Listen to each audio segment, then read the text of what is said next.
En Argentina y en muchos países todavía hay una discusión, a mi juicio atrasada y ya saldada, respecto de que la energía nuclear implica algún grado de independencia tecnológica o de avance tecnológico. Por lo tanto, seguir teniendo plantas de generación eléctrica a partir de energía atómica supone la fantasía de esta independencia tecnológica. ¿Cómo se salda el tema en España sabiendo que vos sos muy fervientemente antinuclear? La energía nuclear no es barata, en absoluto lo es. Ha habido un esfuerzo ingente de inversión pública en particular y también privada, para que el uso del átomo esté bajo condiciones de seguridad.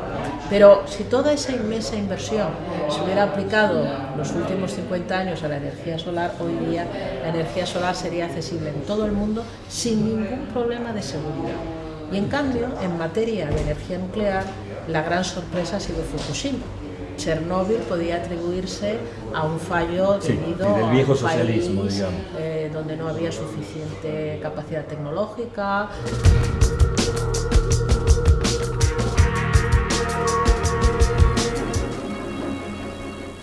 На Чернобыльской атомной электростанции произошла авария. Поврежден один из атомных реакторов. Принимаются меры по ликвидации последствий аварии. Пострадавшим оказывается помощь. Создана правительственная комиссия.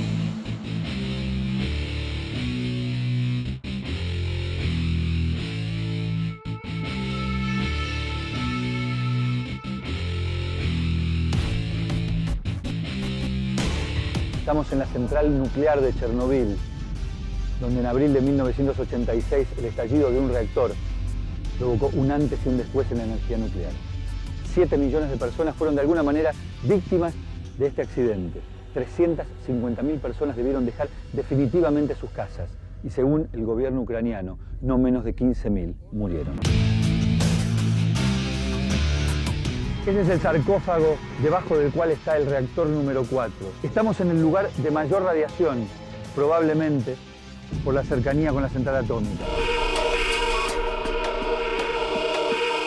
First side, it's a really increasing of rate of thyroid cancer after Chernobyl, especially in children. In patient who was children at the moment of Chernobyl.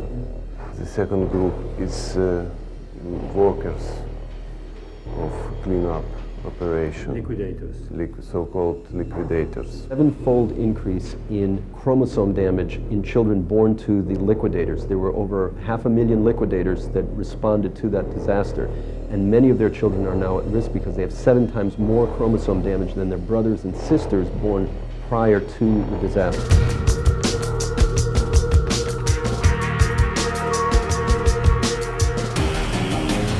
Fukushima ha hecho cambiar la percepción social del riesgo nuclear. Ahora es evidente que lo que parecía imposible puede suceder.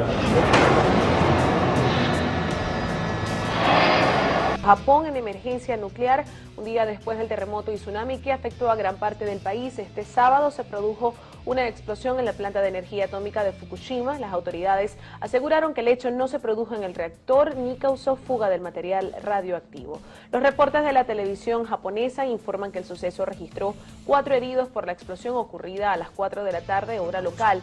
En la mañana se había afirmado que el peligro en la planta nuclear estaba controlado al reducir la presión en el reactor. Los medios locales afirman que los niveles de radioactividad son 20 veces superiores a los normales. Las autoridades evacuaron a más de 40.000 residentes de Fukushima ante el temor de una fuga radioactiva.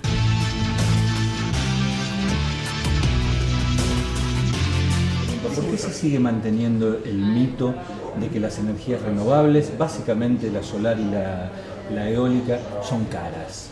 Si vamos al caso de España, en España los presupuestos públicos asignan una cantidad muy importante a la subvención al carbón, al mantenimiento de la actividad minera en el carbón.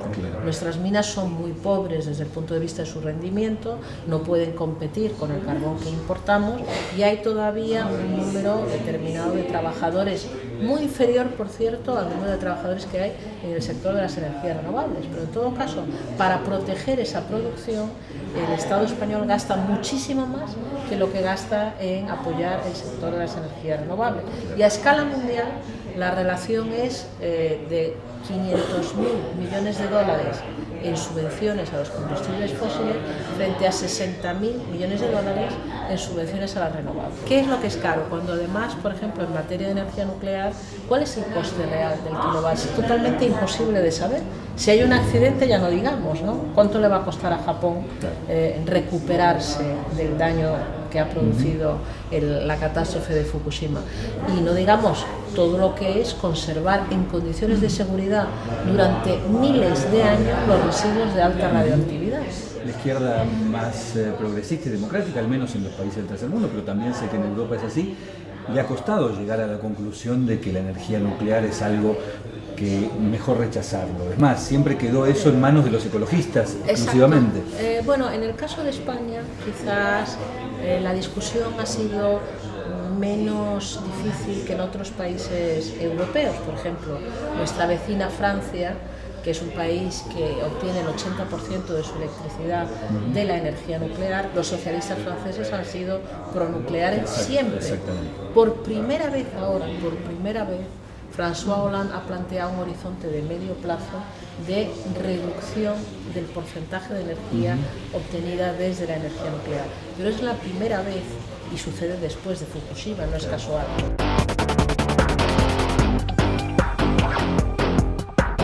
Cualquier política que se adopte, incluso a nivel nacional en los países europeos, tiene una implicancia en cuanto al vínculo que establece con los grandes productores de recursos básicos, de materias primas básicas y fundamentalmente con América Latina. ¿Cómo impacta eso? ¿Cómo es posible ser, entre comillas, ecológico en Europa y al mismo tiempo no saquear América Latina, por ejemplo? Es la gran contradicción. La Unión Europea ha sido capaz de desarrollar políticas y normativas muy avanzadas desde el punto de vista ambiental, pero no se ha cuestionado con un enfoque ecológico, yo diría que tampoco con un enfoque de equidad, su relación con terceros países. Hemos prohibido la contaminación dentro de nuestras fronteras, pero la hemos exportado hacia terceros países. El mundo, África está llena de residuos que proceden de la Unión Europea. También se prohíben muchos transgénicos, pero se plantan fuera.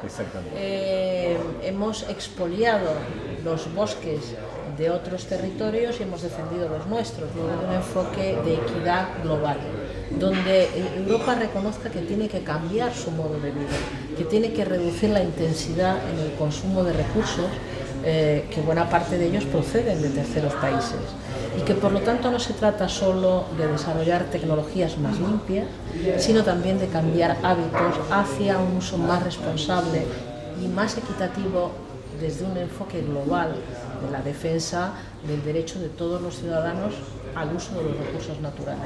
Ese es un salto que no se ha dado y que yo he visto paulatinamente incorporarse al debate internacional, por ejemplo en las cumbres sobre cambio climático.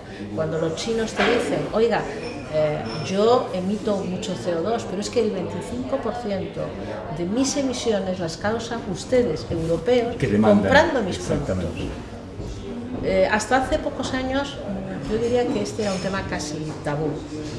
Hoy me parece que los europeos estamos mucho más convencidos de que si queremos acuerdos internacionales tenemos que tener un enfoque de equidad global.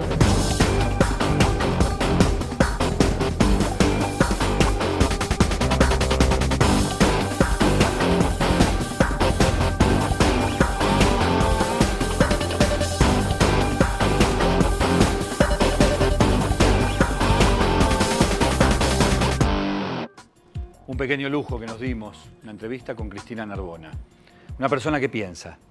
No hay muchas. Lamentablemente, el mundo, al menos el que nosotros conocemos, está plagado de no idóneos al frente de la cartera ambiental. En general, a la cartera de Medio Ambiente, al Ministerio, la Secretaría o lo que fuera, se envía a alguien a quien se le hace un favor político. No parece haber sido este el caso, a pesar de que Narbona tiene una carrera política.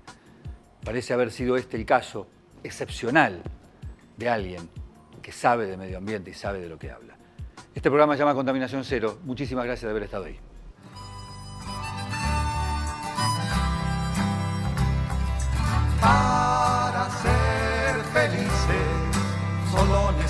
necesitamos respirar el aire puro, pero el aire está contaminado.